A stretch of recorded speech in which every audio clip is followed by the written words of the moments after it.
Welcome, everybody, to our Thursday Talk series. Thank you for joining us, and you are in for a treat today. We're going to be peering into in the depths of an angelic mind, and our speaker today is going to be Sister Dorothy from Peace Village. So, if you visited Peace Village, she is a amazing soul that helps coordinate all of the programs in Peace Village. So if you haven't been, we would love for you to visit Peace Village in the near future.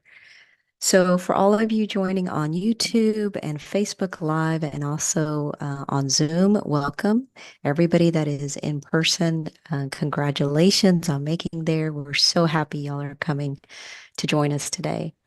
So we do have a couple of programs that are coming up. Just wanted to remind you that there is a workshop this weekend, January 20th, and our workshop timings have changed just a little bit. It is going to be from 12 p.m. to 1:30 p.m.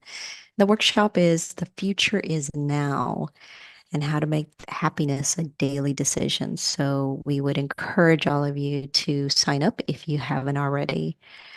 But so we're going to go ahead and turn it over to Sister Dorothy from Peace Village, and hope you enjoy our program today and peering into the depths of an angelic mind.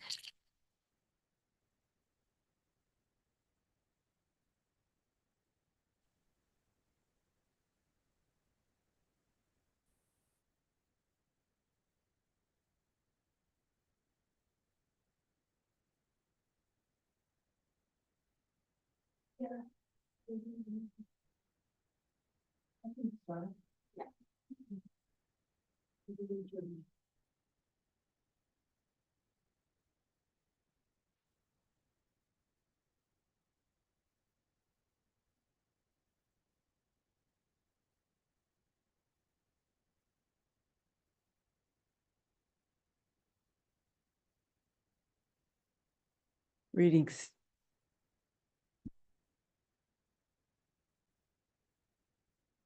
Greetings of peace. Greetings, Shanti, which means peace.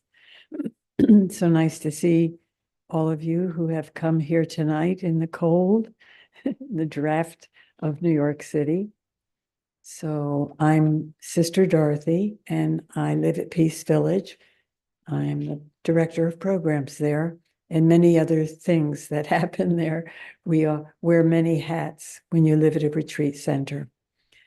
So this is a beautiful topic because many reasons, but one reason that January 18th is a memorial of the founder of the university. We call ourselves a university.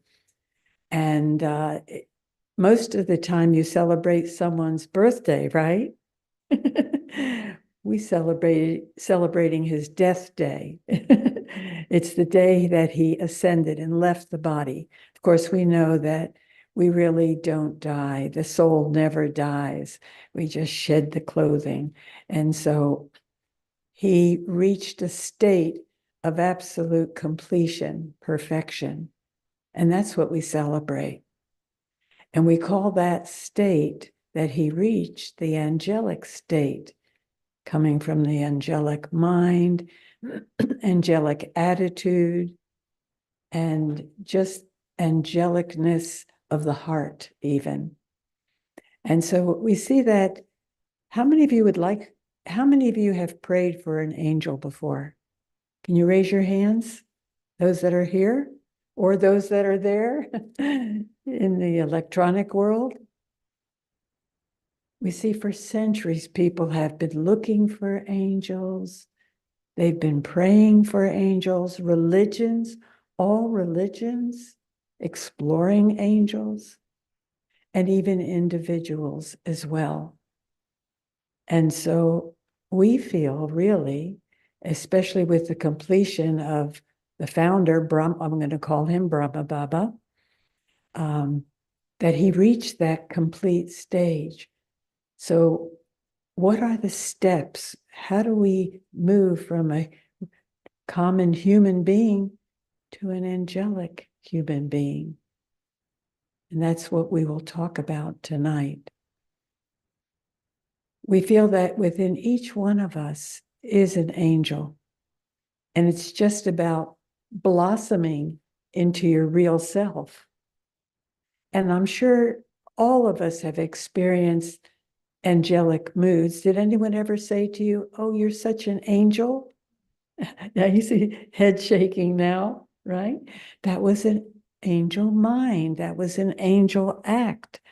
And so, but we have to feel it and concentrate on it and become that again, become that complete form. What about when babies are born? Are they angels like? Yes, they're so sweet. They don't have the complications that we do as we grow up. And they have the innocence, they have the naturalness, the freshness. So you can move back to your natural form. It's just that we're so inundated with the everyday world out there that it's pulled us from our angelic nature. And so moving back into our angelic nature. Someone asked me, "Well, what do angels do?" And they said, "Do they give lectures?" Do you think? You're laughing, right? Do angels give lectures? No, they're not talking to thousands of people, but their vibrations are reaching thousands of people. And when we look at angels that are depicted in all cultures, all religions, they're always just what? Can anyone here answer? Are they allowed to answer, Rona? What do you, when you see an angel in a picture, how have angels been shown? Flying.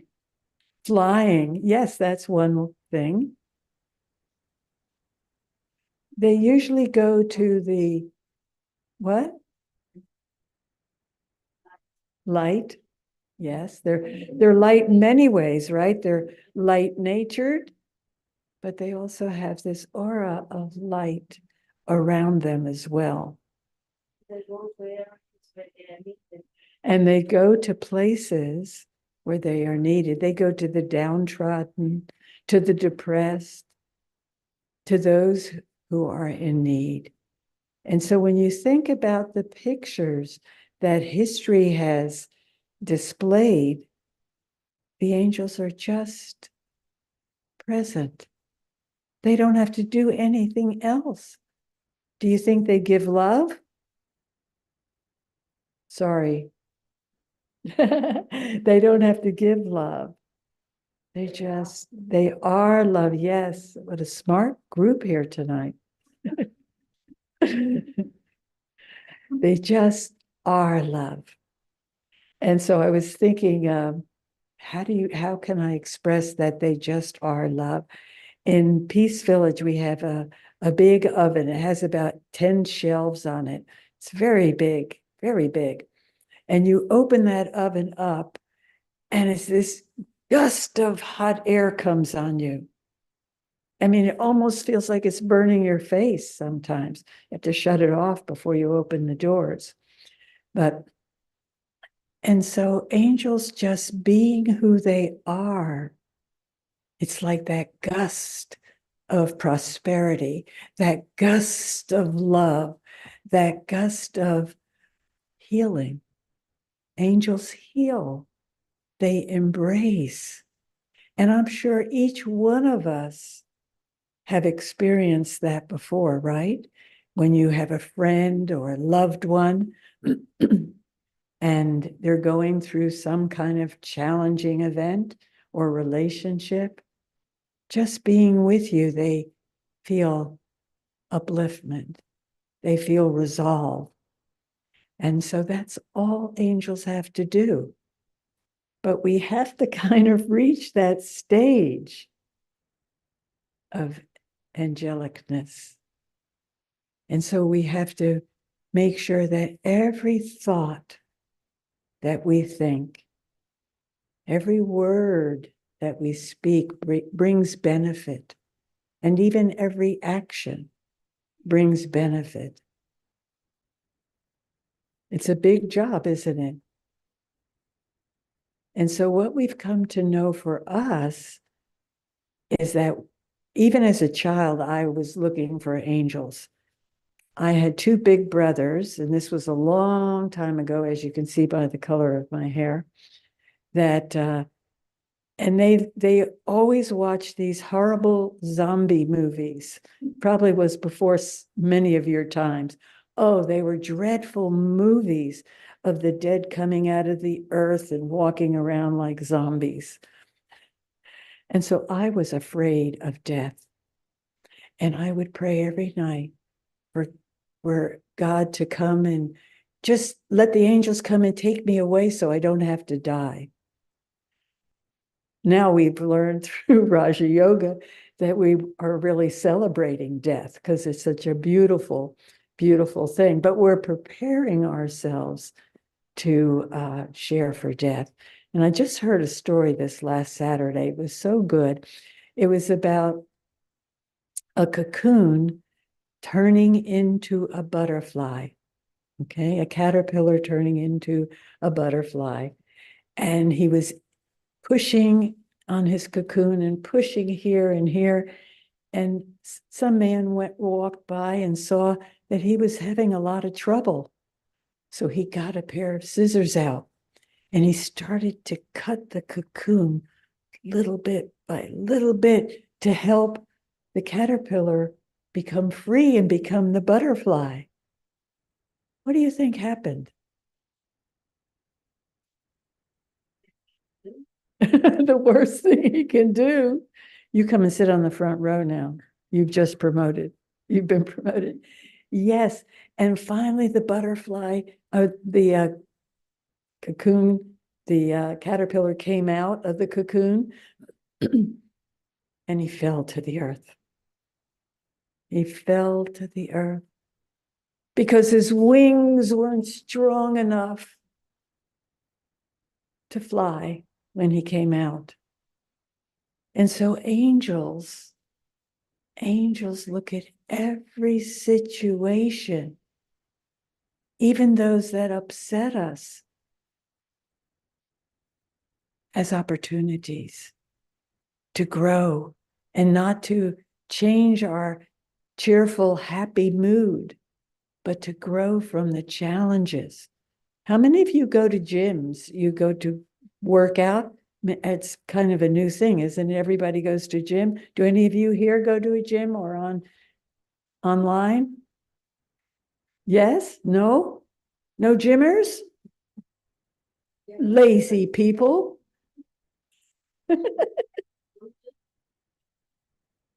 Okay, you do go to gyms. So you have to exercise, right?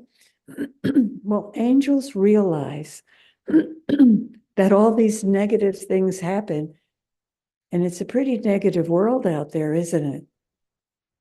Challenging world.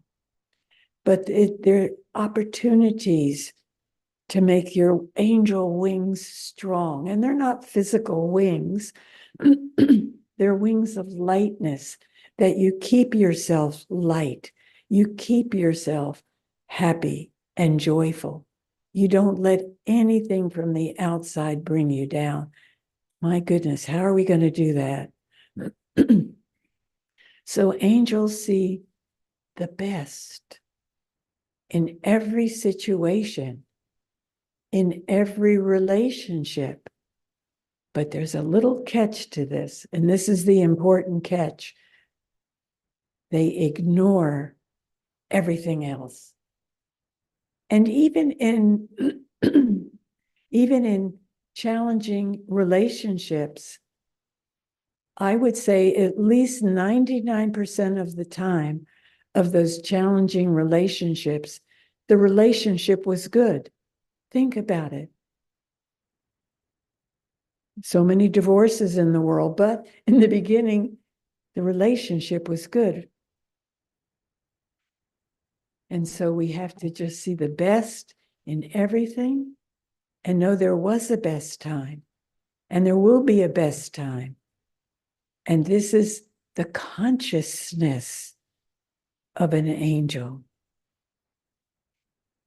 And so we have habits of looking at the defects of others, right?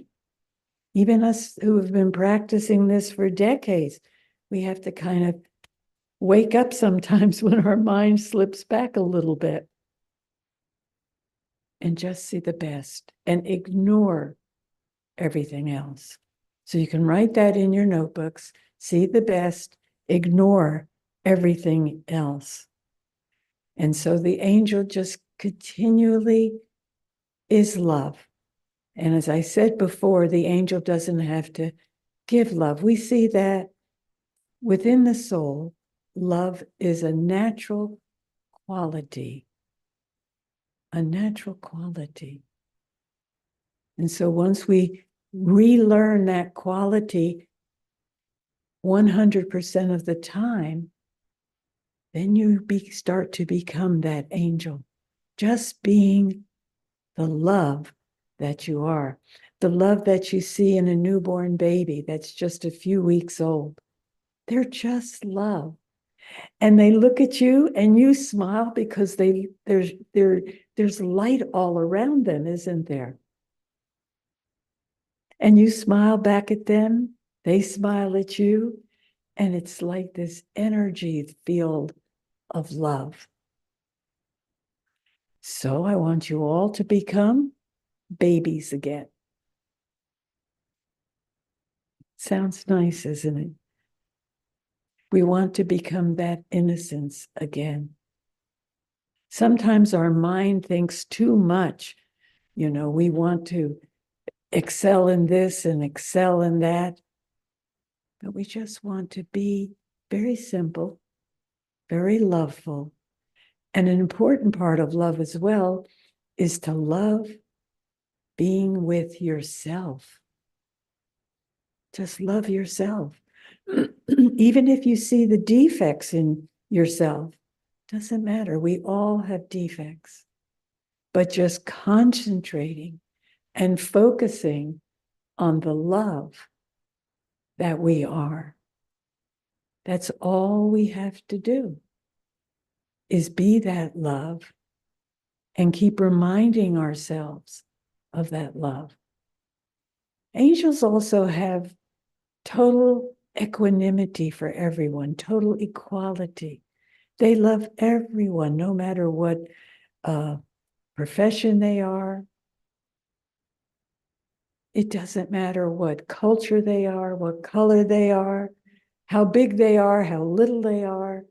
There's just this equanimity because they've connected with their own power of love, their own realization that they are love. And so we have to exercise our love by loving others. You're actually loving the love that you are by loving others. You're exercising, like when you go to the gym, young man. So you have to exercise. And the best exercise is someone that you are having a challenge with.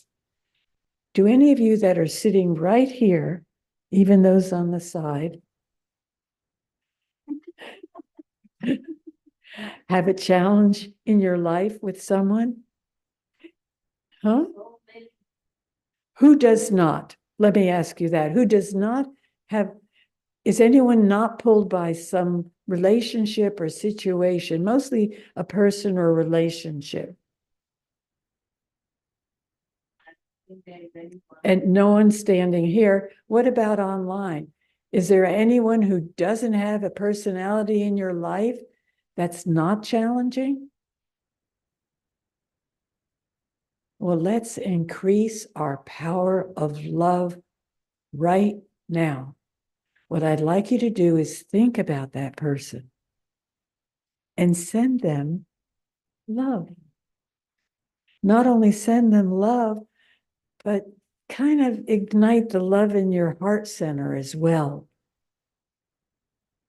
And just exude that power of love, that power that heals, that power that embraces.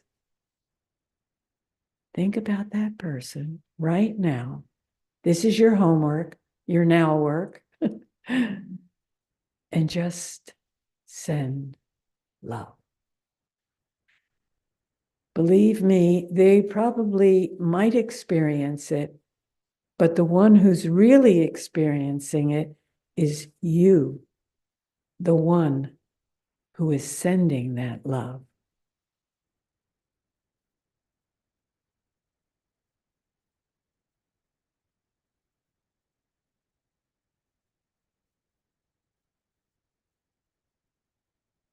And so I really love what Plato said about love and anger, because love is the opposite of anger or fear. All of those fear, anger, opposite of love. And he said that anger is like drinking poison and expecting the other guy to die. I'm going to get back at him. I'm just not going to love him anymore. But you're cutting your own love out of your soul and your heart. We can't do that. We've got to learn to love ourselves. So loving others really instills the love within yourself, because your capacity for love expands. I mean, it's easy to love souls that are lovable and sweet. I mean, I love Rona so much over there. Embarrassed her. Huh? What about you? You too. I was talking about him tonight, wasn't I?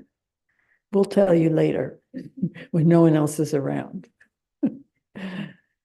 And so we've been looking for angels for so long, but we are the ones that we've been looking for. When we realize that, we can expand our capacity to be that angel. And even in times of need, not only for others, but in times of need for yourself, you heal yourself. One other thing I really love about the angelic stage that Brahma Baba reached, and we have a slideshow, we're going to give you a glimpse of his life, because it all started with him. One other thing I love about angels is they go even beyond love. And I love this word. I want you to think about this word deeply when I use it.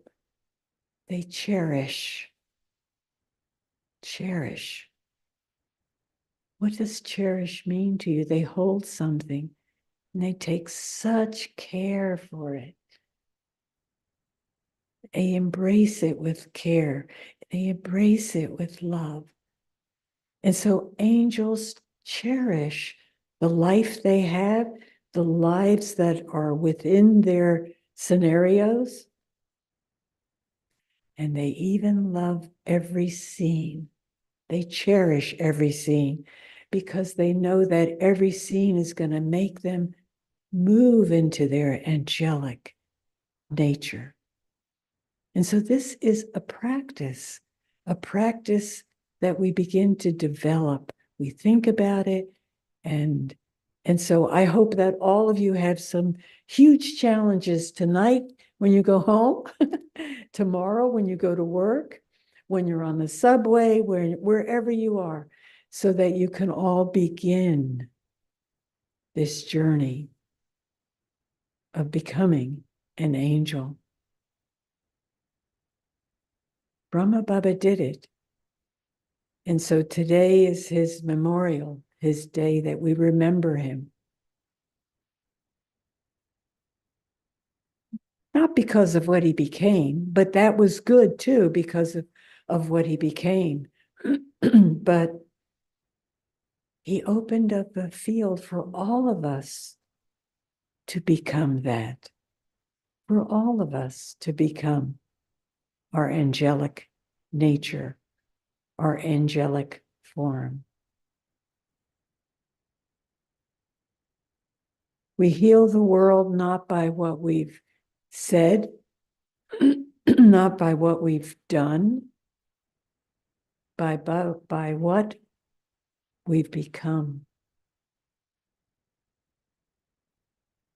That's all angels have to do, is to become that perfection. And then your life becomes filled with prosperity, with happiness, with goodness, and your relationships, our relationships, begin to really, really improve. Because we improve our relationships with everyone, with ourselves, even the scenarios that we are faced with, our karmas begin to straighten up. What do you think the relationship of angels is with God? Do you think there's one? Of course, yes. So angels have a very close and intimate connection with God. What does that mean? Do you think angels worship God? Most of the time, people would say angels worship God, but they don't worship God. They want to become like Him. They want to please God. And so they look at the attributes of God. And that's how they became angels, with a close relationship with God. So, how does one have a close relationship with God? Well, you kind of talk to Him like your best friend, because He is your best friend. But He's also the beloved. Beloved. When lovers fall in love, they can't get the other one out of their mind. Have any of you ever been in love, that, regular love in the world? Yes? You just naturally think about that one. And you always think about those that have brought you benefit. And we know that God is the only one that can bring benefit.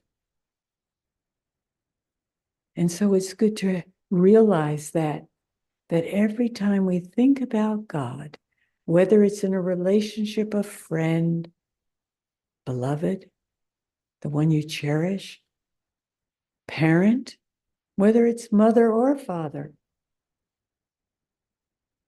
And so go to that one when you're in these different moods, when you need a mom, the mother, or you need the stability and the support of a father, or just a friend that you can talk with and tell them really how you feel. What this does is opens up a pathway to where God is.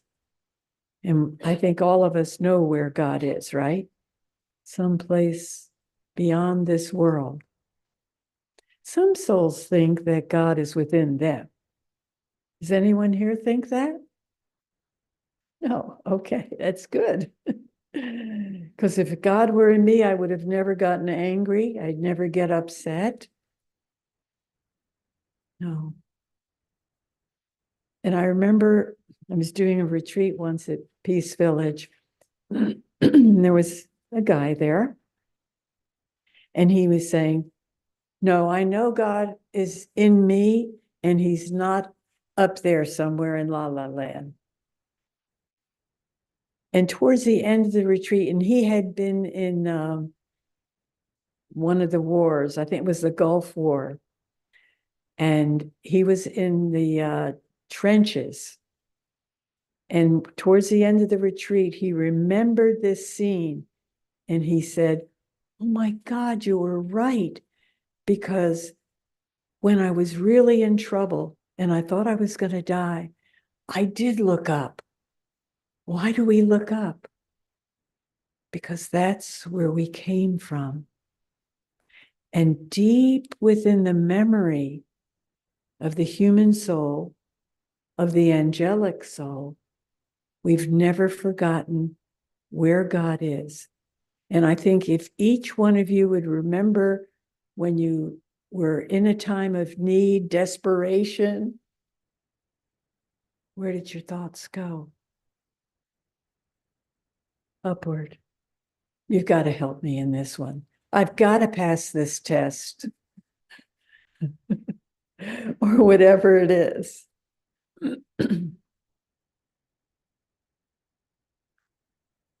So what we practice is this coming and going and coming to God to make the pathway stronger.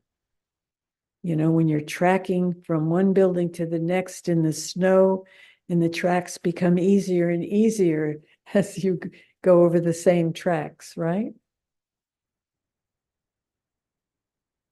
And so not just to go to God in need, but to go to God in all relationships, to begin to experience that. What would it be like? God is my friend? All right, let me try it. Okay, God up there somewhere. You're my friend. I want you to be my friend. I need a friend that will never betray me. And so that must be you. I want a big brother that I could always lean on. And so going to God is still the same God, still the supreme power, supreme source, supreme soul, but in different relationships. Don't we have different relationships with each other? Sometimes my relationship with Rona is this way, sometimes it's that way. We talk about this or talk about that. It's different. And so, what brings us really close to the qualities of God, to the qualities of our angelic form, would be that closeness to God. So, not to worship God. When you worship, God is way over there and you're just a beggar but bowing down. No, we want to become close. Because angels are born through the mind of God. And so we have to make our minds like God. Some of you came together with others, right? Some of you came alone. Do you find that you kind of pick up similarities from the people you hang out with? Are you happy about that? Yes. No? We think you better change your friends. Yes, we naturally begin to use the same language, we also the same foods. Let's go to the movies. We see the same movies, and there's a lot of similarities. We pick up vibrations when we're not even conscious of it. We pick up vibrations. I just read an article that the brain picks up vibrations. If someone smiles at you, like I'm doing now, people smile back at you, right? But the brain, the synapses within the brain of all the things that are happening there reacts to the smile even before we consciously smile back. The brain smiles first. The brain becomes happy. So the similarities of vibrations that we pick up. So as angels and going to a school for angels, we do present a school for angels. If we have anyone here in the audience that wants to join our angel school, it's actually next month. No, it's in April at Peace Village. It's called a School for Souls. Not school for human beings, but a school for souls. And in there we will cover this. And so we have to keep building this relationship with God.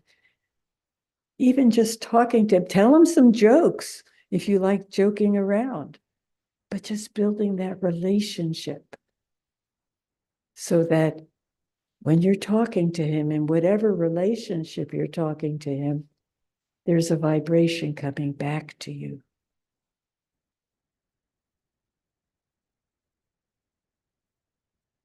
So this is how we cultivate the mind of an angel, always looking up at the one who makes angels. They always say angels of God, right?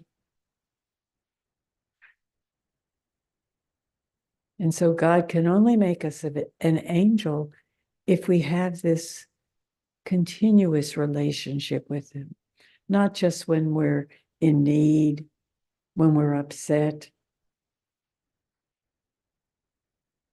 but we've got to show him our good side. And when we show him our good side,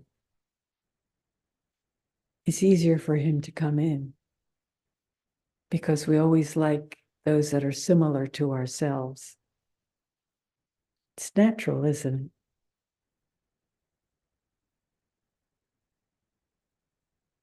How many of you would like to become an angel that are here? What about you? I didn't mean to embarrass you.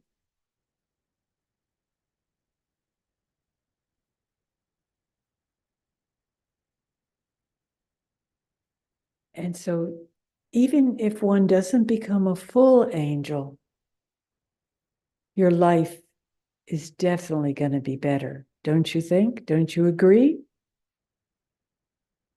And all of us need a better life, wherever we are, unless you're not here and you've reached your angelic stage already.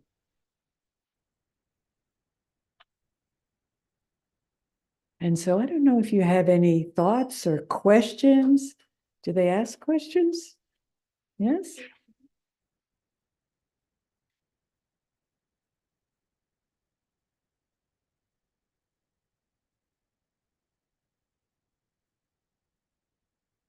Does anyone online have a question?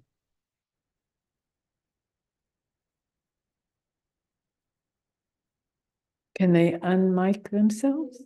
You can unmic yourself if you're brave enough, if you're angelic enough.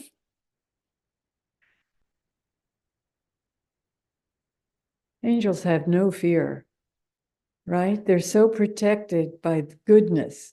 Only goodness goes from them, and only goodness comes to them.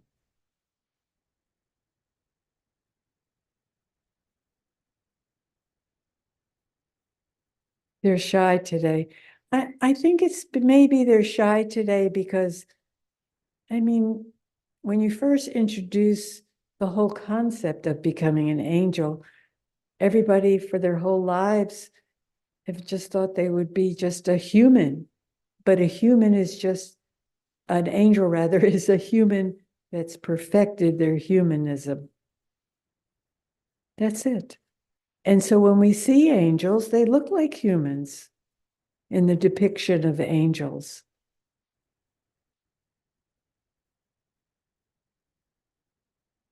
Anyway, I hope that you're inspired to become more angelic just because you want your life to be better, to be as perfect as it can be in your relationships and your karmas. So connecting with God and walking the path of an angel. So tonight we gave you an entry point to the journey to become an angel. And that's what this Raja Yoga is all about, just reaching our perfection. Are we going? I think it's almost time to show. I'm ready whenever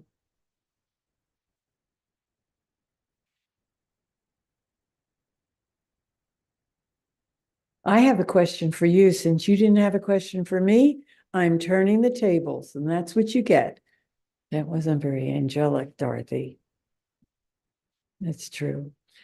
But if you could change one thing in your life of yourself, not one scenario, but one thing inside here, here, what would it be? Think about that.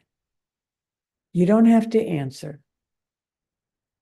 But if there's an angel out there who would like to answer,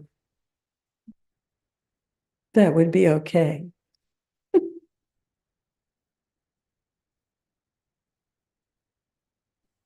I would never get angry.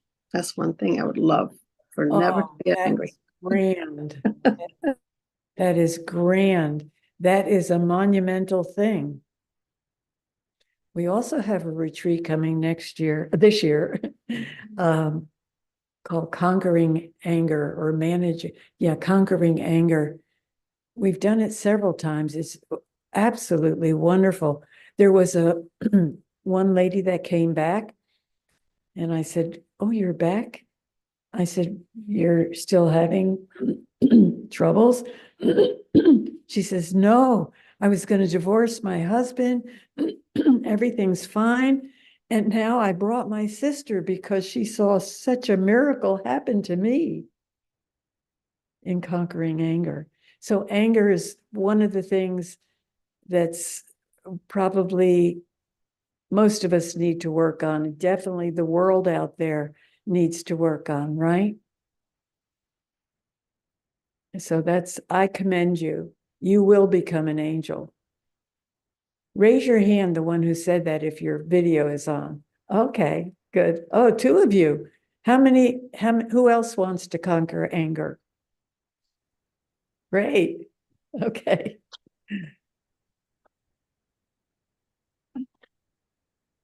There's many forms of anger. Even just to have dislike is a form of an anger. Angels don't have dislike. There's total equanimity and equality. And now we're going to look at the life of an angel.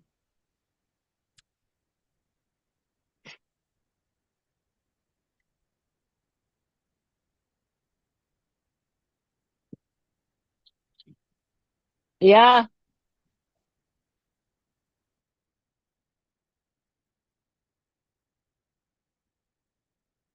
I get down. I get down. Oh, okay. It's going to come up. Yes, I love this slide movie, is what I call it.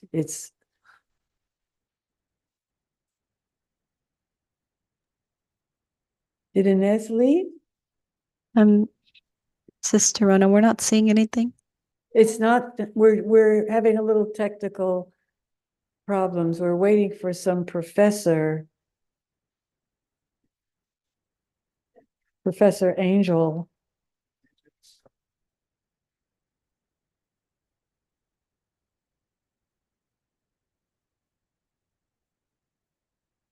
Inez, can you get it? From over there? We're still trying.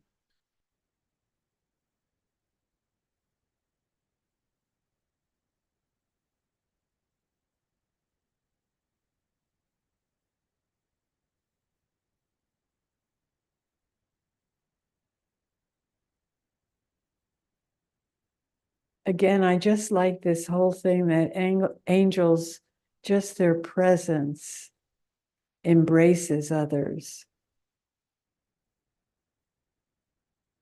I think we're going to get it.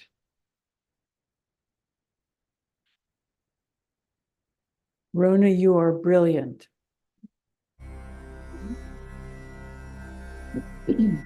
Oh, my beloved,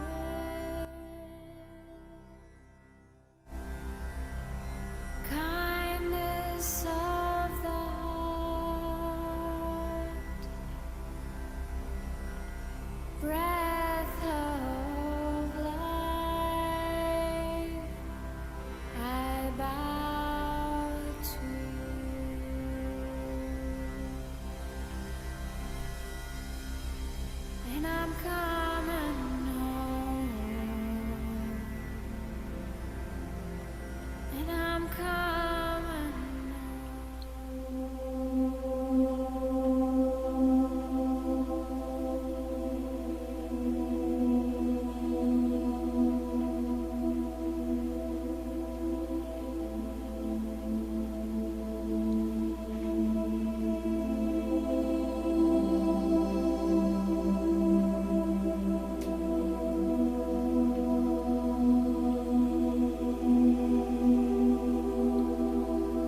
the windows of the soul comes an experience.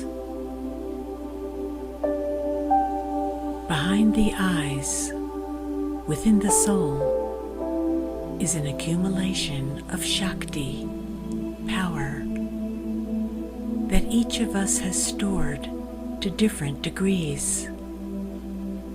Drishti is this spiritual vision that emanates from the soul, through the eyes, through the face, to another soul.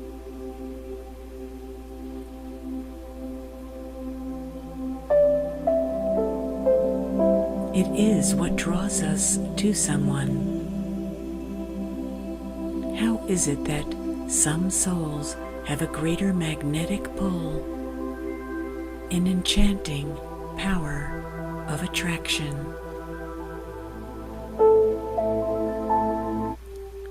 Brahma Baba, through just his being what he had become, one could always feel the spiritual fragrance in the atmosphere. As I came closer to him, observing him, I too experienced my own unique spirituality. I watched him, mesmerized by his manner, and I was enveloped into a spiritual vacuum, awakening my own realms of divinity, enjoying a very tender part of myself. Seeing his royalty in movement moved me into a place of tasting my own royalty that had been tucked away so neatly and forgotten. I was so captivated with his delicate, subtle way he expressed himself through matter, as he took me into my own sublime feelings of my own forgotten nature.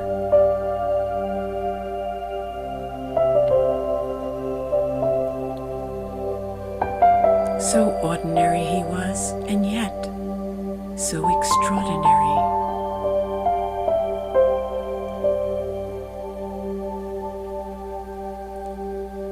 In the beginning, there was such a small group of souls before him, and yet his vision extended beyond that group, beyond his part of the world. He had deep faith that the world would change. As we saw his own transformation, it became clearer to us that we too could change.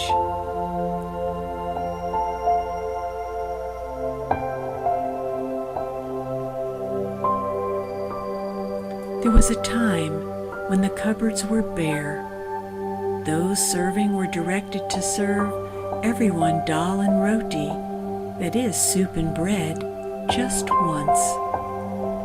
3 old mothers came back for seconds of the dal. Brahma took his plate of dal and told someone to divide it amongst the mothers. He said the mothers didn't have teeth to chew. We watched Brahma Baba as he sat so silently eating his roti. He showed us how to live in humility, with love, compassion. He taught us how to eat holding the remembrance of God in our souls.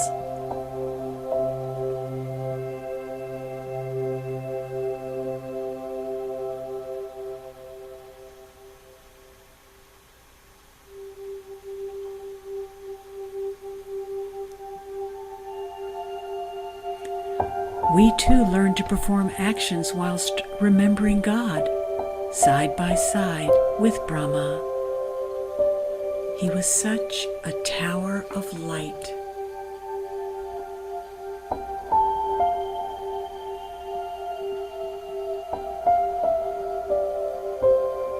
He spoke out in the name of truth. There was a time when the priests had become a symbol of distorted values, empty, pompous rituals with an emphasis on rituals rather than moral and spiritual development, indulging in mindless actions, mindless rituals under the umbrella of religion,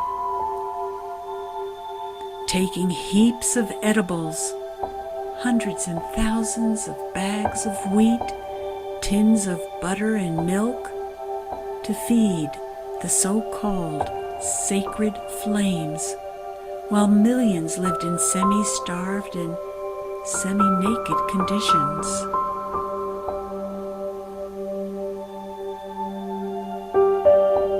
Brahma Baba spoke out against these senseless rituals, professing that health and wealth can be gotten from the practice of meditation, awakening that divine silent light within and ridding oneself of the vices.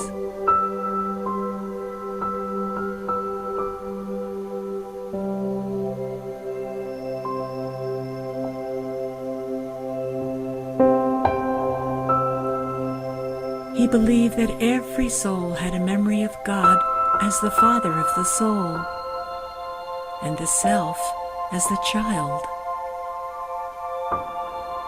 He taught us how to activate this memory,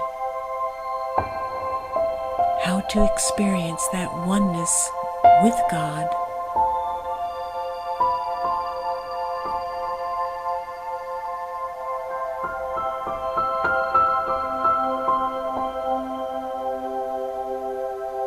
In his everyday routine of life, he was able to bring remembrance of God in every action.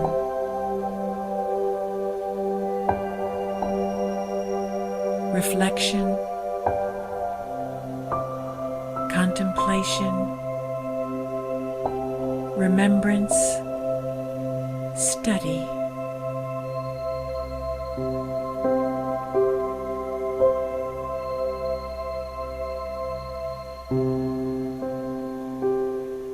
I so loved watching Brahma Baba study. It seemed to make me want to do the same.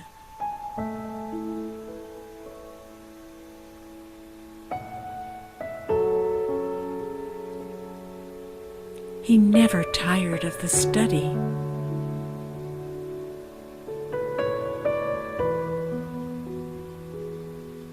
Wherever I looked, he was studying.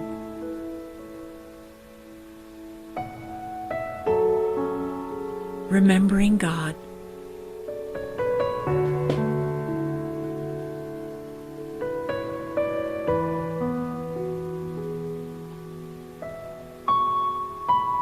His effort seemed endless, and yet easy.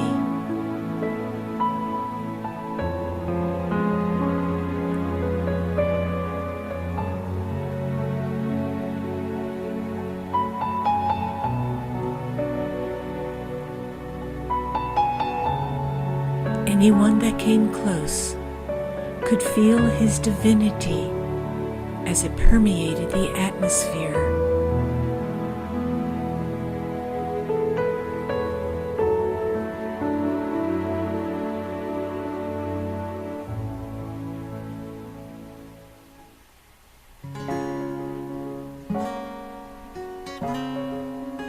And we just loved being in his company.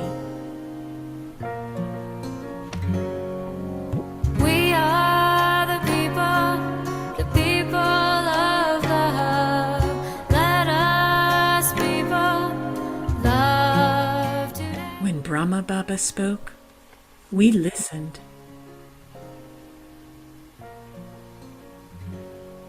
Not with the ears, but with the soul. From deep within the soul, we listened.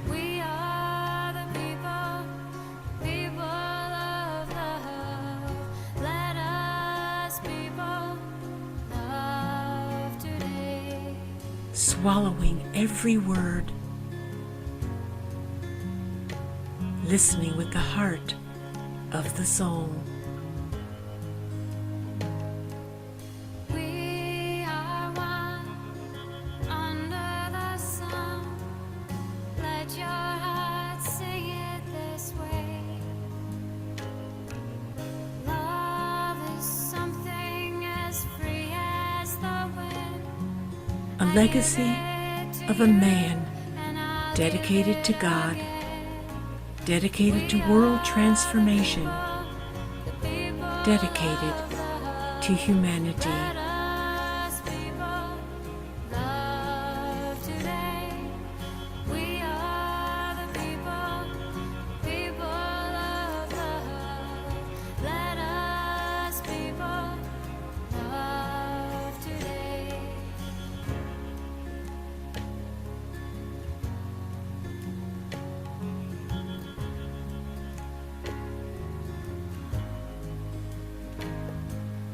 Reach out to the one you don't know and give him a helping hand. The time They say his memorial is this, a marble structure created from love. the way to our love. We are the people of love. Let us But I say his memorial is this, today. those that were inspired People and are inspired by his example and have dedicated their lives to transform the world through self-transformation by connecting with the Father of the soul. Oh, my beloved,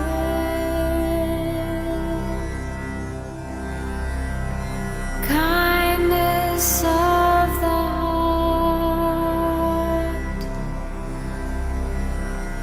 breath of life, I bow to you,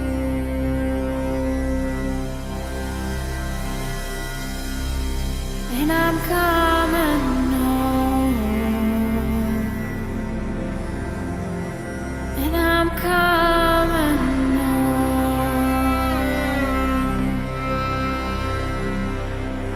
and I'm coming home, and I'm coming home.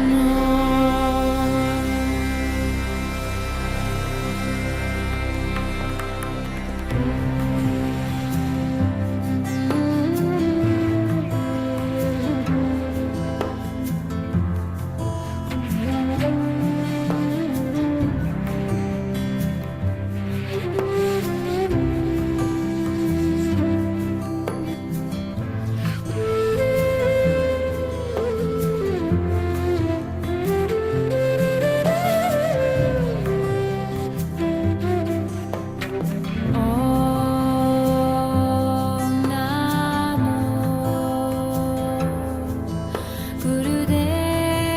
Gurudev Namo. Om Namo Gurudev. This was Memorial Day, celebrating Brahma Baba's life. And so we hope that you took inspiration from his life, as we did. Thank you for coming.